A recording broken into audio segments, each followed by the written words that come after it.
Hello everyone, welcome to Sundarban education hub. তো guys, আমার এই চ্যানেলে তোমাদের আপকামিং ডাব্লিউপি কনস্টেবল আর কেপি কনস্টেবলের যে অঙ্কের ক্লাসগুলো চলছে, তো সেই ক্লাস যতদিন না তোমাদের পরীক্ষা হচ্ছে কন্টিনিউ চলবে।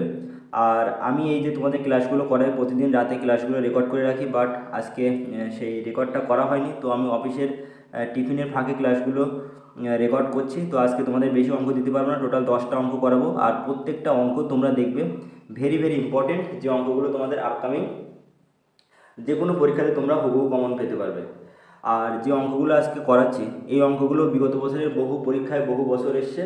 তো ভেরি ভেরি ইম্পর্টেন্ট প্রশ্ন, কেউ একটা প্রশ্ন স্কিপ করে যাবে না। আর যে অঙ্কগুলো রেখেছি সবার শেষে আরও ইম্পর্টেন্ট অঙ্ক রাখা আছে। তোমরা যারা প্রথমে ভিডিও দেখে স্কিপ করে যাও তাদেরকে বলবো, দেখো শেষের দিকে যে অঙ্কগুলো রাখা আছে, এই যে অঙ্ক, এই যে টাইম অ্যান্ড ওয়ার্কের যে অঙ্ক দেখতে পাচ্ছ এখানে, এই অঙ্কগুলো ভেরি ভেরি ইম্পর্টেন্ট। এখানে যে অঙ্কটা দেখতে পাচ্ছ এটাও খুব একটা ভালো অঙ্ক। আর এই যে অনুপাত থেকে যে অঙ্কটা রেখেছি, এই অঙ্কটা আজকের ক্লাসের সেরা অঙ্ক। তো এই অঙ্কটি অবশ্যই দেখবে, কারণ ম্যাক্সিমাম ছেলে মেয়ে কিন্তু এই অঙ্কটা করতে পারবে না। একদম শর্টকাট আর ইজি মেথডে তোমাদের বোঝানোর চেষ্টা করব। তো গাইস, বেশি কথা না বাড়িয়ে ভিডিওটি শুরু করবো। দেখো ফার্স্ট অঙ্ক কি বলছে। একজন ছাত্রের পরীক্ষার নম্বর 63, মানে 63 এর পরিবর্তে ভুল করে 83 নথিভুক্ত করা হয়েছে। অর্থাৎ সে 63 পেয়েছে, বাট সেখানে কত নথিভুক্ত করা হয়েছে? 83। তার জন্য সমস্ত ছাত্রদের গড় নাম্বার 1/2 বৃদ্ধি পায়। ক্লাসে কতজন ছাত্র ছিল? এখন ধরে নিলাম ক্লাসে এক্স জন ছাত্র ছিল, আর প্রত্যেকের গড় নাম্বার, এক্স জনের গড় নাম্বার কত করে বৃদ্ধি পেয়েছে? 1/2। এই কারণে এক্সের সাথে 1/2 বৃদ্ধি করলাম। একটা জিনিস মনে রাখো, যদি ক্লাসে 4জন ছেলে মেয়ে থাকে, প্রত্যেকের গড় নাম্বার 2 করে বৃদ্ধি পায়, তাহলে টোটাল কত বৃদ্ধি পাবে? ওই যতজন ছাত্র ছিল তার সাথে 2 গুণ করলে সেটা বৃদ্ধি পাবে। তো এখানেও আমরা এক্স ধরে নিয়েছি, আর কত বৃদ্ধি পেয়েছি? 1/2। তো সেটা গুণ করলাম। এবারে এটা কেন গুণ করছি দেখো, সে পেয়েছিল 63, বাট সেখানে 83 নথিভুক্ত করা হয়েছে। তো এই যে 20 নাম্বার এক্সট্রা বেশি নথিভুক্ত করা হয়েছে, তার জন্য আমরা এই 1/2 কী পাচ্ছি? বেশি পাচ্ছি ছাত্রদের নাম্বারের যে গড়টা। তো এক্স ইন্টু 1/2 এটা কিসের সাথে ইকুয়াল হবে? 20-র সাথে ইকুয়াল হবে। কারণ পেয়েছিল 63, সেখানে 83 নথিভুক্ত করা হয়েছে, এক্সট্রা 20 নাম্বার বেশি কী হয়েছে? নথিভুক্ত হয়েছে, তার জন্য এই 1/2 গড় বৃদ্ধি হয়েছে। তাহলে এক্স ইকুয়াল টু কী হবে? 20 গুণিতক 2, কত হলো? 40। তাহলে ক্লাসে কতজন ছাত্র ছিল? 40 জন ছাত্র ছিল। আশা করি তোমরা বুঝতে পেরেছো। তো এই অঙ্ক আসলে জাস্ট যতজন ছাত্র তোমরা ধরে নিচ্ছ, এক্স ওয়াই জেড যাই ধরো না কেন, তার সাথে যেটা বৃদ্ধি পাচ্ছে সেটা গুণ করবে, আর এই দুটো নাম্বারের ডিফারেন্সটা ইকুয়াল করলে তোমাদের উত্তর চলে আসবে। পরের প্রশ্ন দেখো কি বলছে। 10 টাকা লিটার দরে 12 লিটার দুধে কত লিটার জল মিশ্রিত করলে 8 টাকা লিটার দরে বিক্রি করা যাবে? অর্থাৎ আমরা মিল্ক মানে দুধে কি মেশাচ্ছি? জল মেশাচ্ছি। এখন দেখো এখানে কি বলছে, 10 টাকা লিটার দরে 12 লিটার দুধ, অর্থাৎ দুধের দাম কত? 10 টাকা। দুধে জল মেশানোর পরে দুধের দাম কত হচ্ছে? 8 টাকা। অর্থাৎ আমাদের জলের দাম তো সবসময় ফ্রি হয়, এই কারণে তো আমরা জল মেশাই। যখন দেখবে দুধে জল মেশানো হচ্ছে, তার মানে আমাদের জলের দামটা সবসময় আমরা অঙ্ক করার ক্ষেত্রে 0 ধরে নিই। বর্তমানে আমাদের জল কিনে খেতে হয়, বাট এই অঙ্ক করার ক্ষেত্রে আমরা কী ধরি? যে জলের দাম 0 আর দুধের দামটা বলা আছে 10 টাকা। এই দুটো মিক্সড করার ফলে একটা দাম পাচ্ছি কত? জল মিশ্রিত দুধের দাম 8 টাকা। তো এইখানে আমরা যেটা ইউজ করছি সেটাকে বলে অ্যালিগেশন। এই অ্যালিগেশন মেথড তোমাদের আমি অনেক অঙ্ক করিয়েছি। যারা আমার ক্লাসগুলো দেখোনি, মানে প্রিভিয়াস ক্লাসগুলো দেখোনি, অবশ্যই ক্লাসগুলো দেখে নিও, কারণ সেখানে ভালো টাইপের এই টাইপের অনেক অঙ্ক করানো আছে। যারা ক্লাসগুলো দেখেছো তারা এই অঙ্কগুলো কিন্তু ইজিলি করতে পারবে। এখন দেখো অ্যালিগেশনে কি থাকে, একটা হাইয়েস্ট ভ্যালু থাকে, এখানে হাইয়েস্ট ভ্যালু তোমরা দেখতে পাচ্ছ 10, একটা লোয়েস্ট ভ্যালু থাকে সেটা হচ্ছে এখানে 0, আর একটা মধ্যবর্তী ভ্যালু থাকবে, অর্থাৎ হাইয়েস্ট আর লোয়েস্টের মধ্যবর্তী। এখন কি করব, এখান থেকে এই মধ্যবর্তী ভ্যালু থেকে লোয়েস্ট ভ্যালু বিয়োগ হবে, আর হাইয়েস্ট থেকে মধ্যবর্তী বিয়োগ হবে, হলে আমরা এখানে কি পাবো? জলের পরিমাণের অনুপাত আর দুধের পরিমাণের অনুপাত। তো 8 থেকে 0 বিয়োগ করলে তোমরা কী পাবে? 8। আর 10 থেকে 8 বিয়োগ করলে কী পাবে? 2 পাবে। অর্থাৎ দেখো এটাকে যদি তুমি কেটে ছোট করো তাহলে কি হচ্ছে? 4 দুগুণে 8, 2 1-এ 2। তো ওই মিশ্রণে আমরা যে অনুপাতটা এখন পাচ্ছি, ওই মিশ্রণে দুধ আছে কত? 4 অনুপাত, আর যে জলটা মিশিয়েছি সেই জলের অনুপাতটা কত? 1 অনুপাত। এখন কি বলা হচ্ছে দেখো, দুধের পরিমাণ হচ্ছে 12 লিটার, তার মানে এই 4 অনুপাতের ভ্যালু হচ্ছে 12, 1 ভ্যালু কত 3।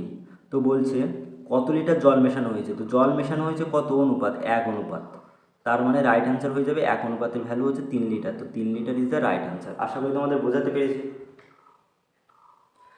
পরের প্রশ্ন দেখো, এই টাইপের অঙ্ক খুব সহজ অঙ্ক, এই অঙ্ক কেউ এক্স ধরে করবে না, জাস্ট সেকেন্ডে উত্তর হয়ে যাবে। দুটি সংখ্যার অনুপাত 3:5, যদি প্রতিটি সংখ্যাকে 10 দ্বারা বৃদ্ধি করা হয় তাহলে অনুপাত 5:7 হবে। সংখ্যাগুলি কত? তাহলে প্রথমে দুটি সংখ্যার অনুপাত কত ছিল 3:5, পরে 10 দ্বারা বৃদ্ধি করা হলে অনুপাত কত হচ্ছে 5:7। এখন আমরা এই অনুপাত দ্বয়ের ডিফারেন্স দেখব। দেখো এদের মধ্যে ডিফারেন্স কত 2 আবার এদের মধ্যেও ডিফারেন্স সেম আছে 2। তার মানে অনুপাত কত বৃদ্ধি পেয়েছে 2 বৃদ্ধি পেয়েছে। এই 2 ভ্যালু কত দেওয়া আছে 10। 1 ভ্যালু কত হয়ে যাবে 10কে 2 দিয়ে ভাগ করলে 5 হয়ে যাবে। আমাদের বলছে সংখ্যাগুলি কী কী, তো 1:5 হলে সংখ্যাগুলি ছিল 3 আর হচ্ছে 5। তার মানে 3 ভ্যালু কত হবে 3 ভ্যালু হয়ে যাবে 15 আর 7 ভ্যালু হবে 5 7 35। তাহলে সংখ্যা দুটি হচ্ছে 15, সরি এটা ছিল 5 তার মানে 5 ভ্যালু হয়ে যাবে 25। তার মানে সংখ্যা দুটি হয়ে যাবে 15 আর 25। আশা করি তোমরা বুঝতে পেরেছো। পরের অঙ্ক দেখো, এই টাইপের অঙ্ক প্রত্যেক পরীক্ষায় আসে, সিম্পলিফিকেশানে বিভিন্ন পুলিশ পরীক্ষা থেকে শুরু করে তোমরা পিএসসি এসএসসির বিভিন্ন পরীক্ষাতে এই অঙ্ক দেখতে পাবে। তো এই টাইপের অঙ্ক থাকলে দেখো কী বলছে, এরকম স্কোয়ার রুট আছে 20 প্লাস তার মধ্যে আবার square root 20 plus square root, এইরকম একটা সিরিজ কন্টিনিউ চলছে এইভাবে। তো এর ভ্যালু কত হবে? তো যখনই এই টাইপের অঙ্ক থাকবে শর্টকাট ফর্মুলা হচ্ছে এই বর্গমূলের ভিতরে যে সংখ্যা আছে, দেখো প্রত্যেক ক্ষেত্রে কিন্তু সেম সংখ্যা 20 20 20। তো এখানে এই 20কে যখন তুমি এভাবে ভাঙবে 4 5 20, উত্তরটা হবে 5। কখন 5 হবে? যখন এদের ভিতরে সব প্লাস দেওয়া আছে, দেখো সব ভিতরে কী আছে প্লাস আছে, তাহলে প্লাস থাকলে আমরা এখান থেকে বড় সংখ্যাটা উত্তর করব। যদি এখানে 20 মাইনাস থাকতো, যদি এরকম থাকতো 20 তারপরে মাইনাস 20 মাইনাস 20, যদি এরকম মাইনাস থাকতো তাহলে উত্তর হতো কত 4। ঠিক আছে, এবারে দেখো এটা কেন হচ্ছে সেটা তোমাদের একটু আমি দেখিয়ে দিই, কেন হচ্ছে সেটা একটু দেখাই। তাহলে উত্তরটা কত হবে 5। তাহলে এই টাইপের অঙ্ক আসলে তোমরা জাস্ট কী করবে, যে সংখ্যাটা দেওয়া থাকুক সেটাকে ভেঙে নেবে। যদি থাকতো মনে করো 30, এখানে 20 জায়গায় 30 থাকতো, তাহলে তোমরা এটাকে কীভাবে ভাঙতো 5 6 30, তখন কি উত্তর হতো 6 উত্তর হতো। যদি এখানে মাইনাস থাকতো তখন উত্তর হতো কত 5। এখন দেখো কী জন্য হচ্ছে, একটা জিনিস ধরো যে এই যেটা দেওয়া আছে এটাকে এক্স ধরে নাও, এটাকে এক্স ধরলে তোমরা পাবে কত, এটাই পাবে, এটাকে এক্স ধরছো 20 প্লাস 20 প্লাস 20, এটাকে এক্স ধরেছি। এখন যদি আমরা উভয় পক্ষে বর্গ করি তাহলে এই সাইডে কী পাবো এক্স স্কোয়ার, এই সাইডে বর্গ করলে কী হবে একটা বর্গমূল ক্যান্সেল হবে, তার মানে পাবো আমরা 20 প্লাস এখানে ডট ডট ডট ডট এইভাবে ইনফিনিটি পর্যন্ত চলছে। হ্যাঁ এই সিরিজটা 20 plus 20 plus dot dot dot infinity. এখানে আমরা বর্গ করলাম, তো এই সাইডে বর্গ, এই সাইডেও বর্গ করেছি উভয় সাইডে। হ্যাঁ তো এইখানে বর্গ করলে কি হয়, এই স্কোয়ার আর এই যে স্কোয়ার রুট এইটা ক্যান্সেল হয়ে যায়, বাকিগুলো কিন্তু অ্যাজ ইট ইজ সেম থাকে। তার মানে x square equal to 20 plus, দেখো এই যে সিরিজটা এখান থেকে একটা 20 বাদ দেওয়া মানে কি সিরিজটা কিন্তু অ্যাজ ইট ইজ সেম আছে। তার মানে মনে করো তোমরা এক মহাসমুদ্র থেকে, ভারত মহাসাগর থেকে 1 বাটি জল তুললে, তার মানে কি ভারত মহাসাগরের জলের কি কোনো পরিবর্তন হবে 1 বাটি জল তুললে? তো এই যে অসীম পর্যন্ত যে সিরিজগুলো চলে সেখান থেকে একটা সংখ্যা তুলে নিলেও ওই সিরিজের কিন্তু কোনো পরিবর্তন হয় না। তার মানে আমরা এটাকে কী লিখতে পারি এক্স লিখতে পারি। তো আলটিমেটলি কী হচ্ছে দেখো x square minus x minus 20 equal to 0। এখন এটাকে তোমরা মিডল ফ্যাক্টর করলে কীভাবে x square minus 5x minus 20, এটাকে ক্যালকুলেশন করলে এক্সের ভ্যালু তোমরা পেয়ে যাবে এক্স ইকুয়াল টু 5 পাবে। ঠিক আছে, এই জন্য এটা রাইট অ্যান্সার কী হলো 5। আশা করি তোমাদের বোঝাতে পেরেছি। এর পরের অঙ্কটা দেখবো কী বলছে। দেখো এই টাইপের লসাগু গসাগু কিন্তু পরীক্ষা আসে, বলছে লসাগু নির্ণয় করতে হবে। যখনই ভগ্নাংশের তোমাদের লসাগু নির্ণয় করতে বলবে তখন তোমরা কি করবে, এই যে উপরে যেগুলো দিয়েছে, এই যে লবে যেগুলো আছে তার লসাগু আর হরে যেগুলো আছে তার গসাগু। লসাগুর ক্ষেত্রে কি করবে, যখনই ভগ্নাংশের লসাগু দেবে তখন লবে যে সংখ্যাগুলো থাকবে তার লসাগু। এখন 5 8 আর 11 এর লসাগু, তো 5 8 11 লসাগু কী হবে, দেখো এর মধ্যে কোনো কিছুই কমন ফ্যাক্টর নেই, তার মানে এই তিনটের গুণফল হবে 5 8 11। আর 2 9 14 এদের গসাগু, তো 2 9 14 এদের মধ্যে কমন কিছু আছে 2, 9, 14 এদের মধ্যে? দেখো এদের মধ্যে এই তিনটের মধ্যে কমন সংখ্যা কিছুই নেই। 14-এর মধ্যে কিন্তু 2 আছে, 14 ইকুয়াল টু আমরা লিখতে পারি 2 গুণিতক 7, 2টাকে আমরা লিখতে পারি 1 গুণিতক 2, বাট 9-এর মধ্যে 2 নেই।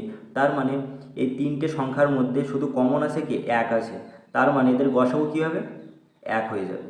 তাহলে লসাগু আমরা কী পাচ্ছি দেখো 5 8 40 আর 11 440। তোমরা লসাগু গসাগু সবাই বের করতে পারো। তো জাস্ট কি বললাম, ভগ্নাংশের লসাগু থাকলে উপরের সংখ্যাগুলোর লসাগু নির্ণয় করবে আর নিচের সংখ্যাগুলোর গসাগু। তো রাইট অ্যান্সার তোমরা কী পাবে, অপশান নাম্বার সি। এর পরের প্রশ্ন দেখো, কোনো মূলধনের 12 বছরের সুদ আসলে 3/5 হলে, সুদ হচ্ছে আসলে 3/5, তাহলে সুদের হার কত? এখন দেখো এখানে যে ভগ্নাংশটা দেওয়া আছে 3/5, তো এই 5 অনুপাত যদি আমরা কি ধরে নিই মূলধন প্রিন্সিপাল, তাহলে আসলের আসলের এত অংশ, তাহলে আসল যদি 5 হয় তার 3 অংশ হচ্ছে কি সুদ, ইন্টারেস্ট। ঠিক আছে, এখানে বলেছে না এত বছরের সুদ আসলে 3/5, তাহলে আসল যদি 5 অনুপাত হয় সুদ হবে কত 3 অনুপাত। তাহলে আমরা এখান থেকে প্রিন্সিপাল পাচ্ছি কত 5 অনুপাত, সুদ পাচ্ছি কত 3 অনুপাত, টাইম কত বলা হয়েছে 12 বছর। কী করে বের করলাম দেখো, এখানে বলেছে আসলে 3/5, তাহলে নিচে যেটা থাকবে সেটা হচ্ছে আসল আর উপরে যেটা পাচ্ছি সেটা হচ্ছে সুদ, মনে রেখো। তাহলে আমাদের বের করতে হবে সুদের হার। তো সুদের হার আর ইকুয়াল টু সুদ গুণিতক 100 বাই নিচে হচ্ছে আসল, আসল হচ্ছে 5 অনুপাত, টাইম হচ্ছে 12 অনুপাত। ক্যালকুলেশন করো, 5 20 100, 3 4 12, 4 5 20, তার মানে সুদের হার হচ্ছে কত,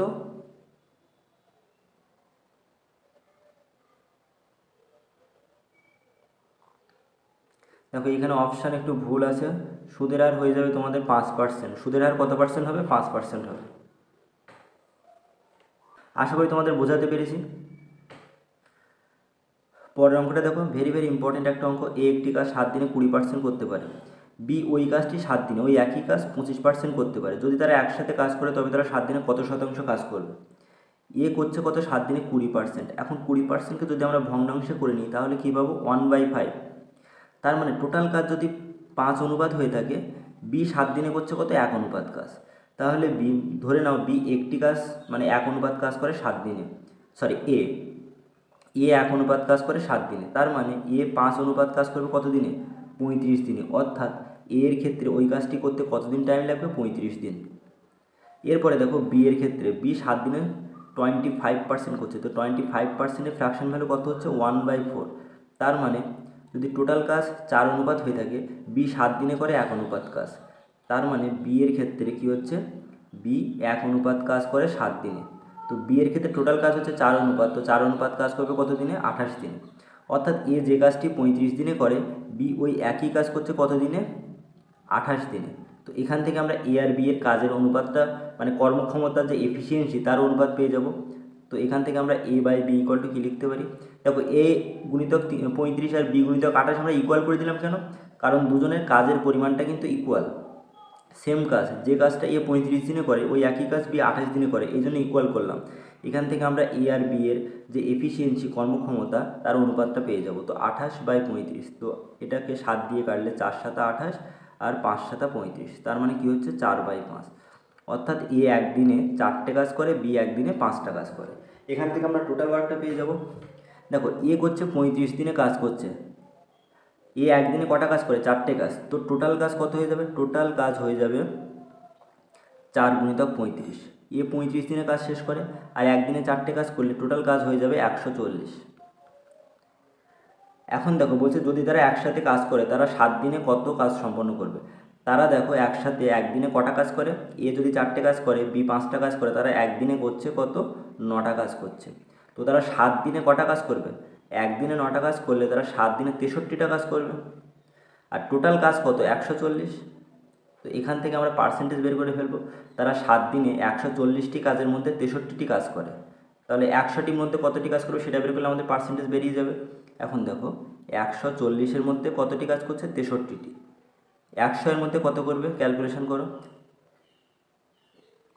7 9 63, 7 20 140, 5 20 100, 5 9 45%। তার মানে তারা একসাথে যদি কাজ করে তাহলে ওই কাজের 45% তারা একসাথে করতে পারবে। আশা করি তোমাদের বোঝাতে পেরেছি। দেখো এই অঙ্কটা ভেরি ভেরি ইম্পর্টেন্ট অঙ্ক, একদম তোমাদের ধরে ধরে বুঝিয়েছি, তোমরাও আস্তে আস্তে ধীরে সুস্থে বোঝার চেষ্টা করবে। পরের প্রশ্ন দেখো, একজন বিক্রেতা ক্রয় মূল্যের উপরে 20% বাড়িয়ে ধার্য মূল্য স্থির করেন। তার মানে ধার্য মূল্য হচ্ছে মার্কড প্রাইস আর ক্রয় মূল্য হচ্ছে কস্ট প্রাইস। এখন ধরে নিলাম যদি ক্রয় মূল্য 100 টাকা হয়ে থাকে তাহলে বাড়িয়ে লিখছে মানে 120 টাকা করছে। এরপরে দেখো সে ছাড় দিচ্ছে। ছাড় সবসময় কিসের উপরে দেওয়া হয়? ধার্য মূল্যের উপরে। কত পার্সেন্ট ছাড় দিচ্ছে? 15%। তো এখানে এটাকে যদি তুমি একটু কেটে ছোটো করো তাহলে কত হচ্ছে দেখো তো, 5 20 100, 6 20 120, 15% ছাড় দিচ্ছে। তো 15%-এর ভগ্নাংশ করলে কত দাঁড়ায় জানো? 3/20। তার মানে যদি তার মার্কড প্রাইস 20 অনুপাত হয়ে থাকে, তার সেলিং প্রাইস কত হচ্ছে? 17 অনুপাত। ছাড় দিচ্ছে মানে 20 অনুপাতের উপরে সে 3 অনুপাত ছাড় দিচ্ছে। এখন দেখো এইখানে সে রেশিও বের করার ক্ষেত্রে তোমাদের শিখেছিলাম 6-এর সামনে কিছু নেই মানে এখানে কী বসাবে? 6 বসিয়ে দেবে। 20-র সামনে কিছু নেই মানে এখানে কী বসাবে? 20 বসাবে, ব্যাস মিটে গেল।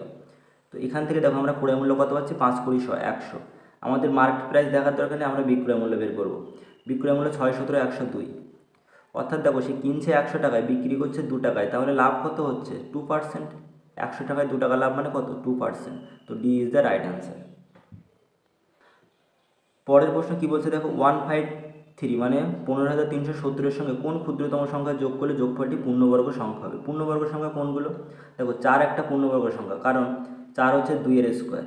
2-এর স্কোয়ার করলে তুমি 4 পাবে, তার মানে 4 পূর্ণবর্গ সংখ্যা। 5 কি পূর্ণবর্গ সংখ্যা? 5 কিন্তু পূর্ণবর্গ সংখ্যা নয়, কারণ পৃথিবীতে এমন কোনো সংখ্যা নেই যে সংখ্যার স্কোয়ার করলে তুমি 5 পাবে। বাট 9 হচ্ছে পূর্ণবর্গ সংখ্যা, কারণ 9 হচ্ছে 3-এর স্কোয়ার। তো এই রকম একটা সংখ্যা যোগ করলে এটা পূর্ণবর্গ সংখ্যা হবে। তার মানে আমরা সহজ পদ্ধতিতে কী করব? এর ভাগ প্রক্রিয়ায় বর্গমূল নির্ণয় করব। এখন ডান সাইড থেকে দুটো সংখ্যার মাথায় বার লাগালাম। বেশি থাকলো কি? 1। তো এখানে একটা সংখ্যা নিতে হবে, সেই সংখ্যার স্কোয়ার করলে 1-এর ইকুয়াল বা 1-এর সমান হবে। তার মানে 1 নিলে 1-এর স্কোয়ার একই হয়, 1-এর স্কোয়ার একই হয়, ঠিক আছে? 1। তো 1 থেকে 1 বিয়োগ করলে 0, এখানে কী নামলো? 53 নিচে নেমে আসলো। এখন এখানে যেটা সংখ্যা আছে তার ডাবল নিতে হবে। এখানে 1-এর ডাবল কত? 2। এবার এখানে একটা সংখ্যা নেব, দেখো 2 নিচ্ছি, এবার সেই সংখ্যা এখানে নিলাম। এবার 22-কে এই 2 দিয়ে গুণ করলে কত পাচ্ছি? 44। 6 আর 3 9। এখন এই 70 নিচে নেমে আসলো। এরপরে দেখো এই যে 12, এর ডাবল নিতে হবে। 12 দুগুণে কত হচ্ছে? 24। এখন এখানে এমন একটা সংখ্যা নেব যে সংখ্যা এর ইকুয়াল বা এর কাছাকাছি হবে, কিন্তু আমাদের এখানে বলছে যে কোন ক্ষুদ্রতম সংখ্যা যোগ করতে হবে। তার মানে আমরা একটা বুদ্ধি লাগাবো এখানে। তো দেখো এখানে যদি আমরা 3 নিই, তার মানে কত হচ্ছে দেখো, 3 3 9, 3 4 12, 2 হাত হচ্ছে 1, 3 2 6 রেখে 7, 1 হাত হচ্ছে 1, 2 রেখে 3 4, 241। দেখো 241 এখানে কম হচ্ছে, 241 কী হচ্ছে? কম হচ্ছে। তার মানে আমরা এখানে কি করব বলো তো? তার মানে আমরা এখানে 4 নেব। আমরা 970 থেকে বেশি যাব, 970 থেকে একবার বেশি যাব। তো এখানে 3-এর জায়গায় যদি তুমি 4 নাও, মনে করো এখানে 1 2, 3-এর জায়গায় 4 নিলে, তাহলে এখানেও 4 আসবে।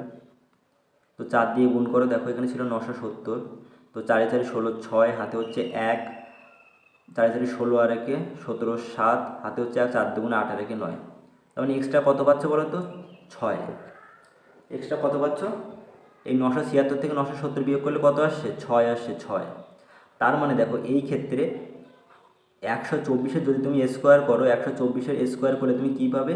এই 1537 এর জায়গায় কত পাবে? 6 পাবে 0-এর জায়গায়, কারণ এখানে এক্সট্রা 6 এসছে যখন আমরা এখানে 4 নিয়েছি। তার মানে তোমাদের কি করতে হবে? 6 যোগ করতে হবে। তো এই অঙ্কটা করলে তোমরা অবশ্যই মনে রাখবে, এখানে যখনই আমরা 3 নিয়েছি, 123-এর স্কোয়ার করলে আমরা কী পাবো? 123-এর স্কোয়ার করলে আমরা এই 15,370-এর থেকে 241 কম পাবো। কী পাবো? কম পাবো। 15,370-এর থেকে এই যে ভাগশেষটা এসছে সেটা কম পাবো। তার মানে আমাদের পরবর্তী যে সংখ্যাটা হবে সেটা হচ্ছে 124-এর স্কোয়ার, ঠিক আছে? সেটাই হবে পূর্ণবর্গ সংখ্যা। তো 124-এর স্কোয়ার করলে আমরা কী পাচ্ছি? 15,376 পাচ্ছি। তার মানে এর সাথে আমাদের কত যোগ করতে হচ্ছে? 6। সেটা আমরা এখান থেকে জাস্ট বের করে নিলাম। আশা করি তোমাদের বোঝাতে পেরেছি। যারা একটু অঙ্ক পারো তারা ইজিলি ধরে নিতে পারবে। এখানে আমি কেন 4 নিয়েছিলাম? এখানে আমি 4 নিয়ে গুণ করে যেটা পাচ্ছি সেটাই হবে আমাদের উত্তর, সেটাই আমাদের উত্তর হবে। তো তো সেই কারণে আমি কিন্তু 124-এর স্কোয়ার করে দেখতে যাব না, 124-এর স্কোয়ার অনেকেই করতে পারবে না। জাস্ট এখানে 4 নিয়ে আমি দেখলাম যেটা বেশি পেয়েছি সেটাই আমাদের উত্তর। অনেকেই তোমাদের করাবে যে 124-এর স্কোয়ার করে দেখো কত হচ্ছে, এর থেকে বিয়োগ করো। তোমাদের কিছুই করার দরকার নেই, জাস্ট 3-এর জায়গায় এখানে 3 বসিয়েছো, 241 কম পেয়েছো, তো এখানে 3-এর জায়গায় 4 বসাও, বসালে যেটা পাবে এক্সট্রা ভাগশেষ সেটাই তোমাদের উত্তর হবে। পরের প্রশ্ন দেখো, খুবই ভালো একটা অঙ্ক, ভেরি ভেরি ইম্পর্টেন্ট। এবার ফুড এসআই এসেছিলো, ফুড এসআই 2024-এ এসেছিলো। এ বি সি এর আয়ের অনুপাত দেওয়া আছে, তাদের ব্যয়ের অনুপাত এত। যদি এ আয়ের 1/4 অংশ সঞ্চয় করে তাহলে এ বি সি এর সঞ্চয়ের অনুপাত নির্ণয় করতে হবে। এখন দেখো এ বি আর সি এর আয় আর ব্যয়ের অনুপাত দিয়েছে। আয় মানে হচ্ছে ইনকাম, ইনকামের অনুপাত কত দিচ্ছে, 7, 9 আর হচ্ছে 12। আর ব্যয় এক্সপেন্ডিচার খরচ যেটা 8, 9 আর 15 অনুপাত দিয়েছে। এখন দেখো কী বলছে, এ তার আয়ের 1/4 অংশ কী করে সঞ্চয় করে, অর্থাৎ সে যদি 4 টাকা যদি ইনকাম করে, 1 টাকা কী করে সেভিংস করে, তাহলে তার খরচ কত টাকা বলো তো? খরচ হচ্ছে তার আয় থেকে সেভিংস বাদ দাও, খরচ হচ্ছে তার 3 টাকা। 4 টাকা আয় করছে, 3 টাকা খরচ করছে, 1 টাকা সেভিংস করছে। তো এইখানে আমরা যেটা পাবো তার আয় আর ব্যয়ের অনুপাতের মধ্যে ডিফারেন্স কত হবে, 1 হবে। কারণ এখানে দেখো আয় হচ্ছে কত, 4 অনুপাত, ব্যয় হচ্ছে কত, 3 অনুপাত। আয় আর ব্যয়ের মধ্যে ডিফারেন্স কত, 1 অনুপাত। তো এখানে আমাদের কি করতে হবে, আয় আর ব্যয়ের ডিফারেন্স করতে হবে 1 অনুপাত। তো আমরা প্রথমে কি করব, আমরা প্রথমে তার এই আয় আর ব্যয় সেম করব, করে তারপরে এই 4 আর 3 দিয়ে কি করব, গুণ করব। এই 4 আর 3 দিয়ে কি করব, গুণ করব। কারণ এইখানে তার এর ক্ষেত্রে আয়ের অনুপাত কত, 4 অনুপাত, ব্যয়ের অনুপাত হচ্ছে 3 অনুপাত। ঠিক আছে, তো আগে আমরা এটাকে সেম করব। তো এই ক্ষেত্রে সেম করতে গেলে দেখো 8 দিয়ে গুণ করো প্রত্যেকটা রেশিওকে। এই ক্ষেত্রে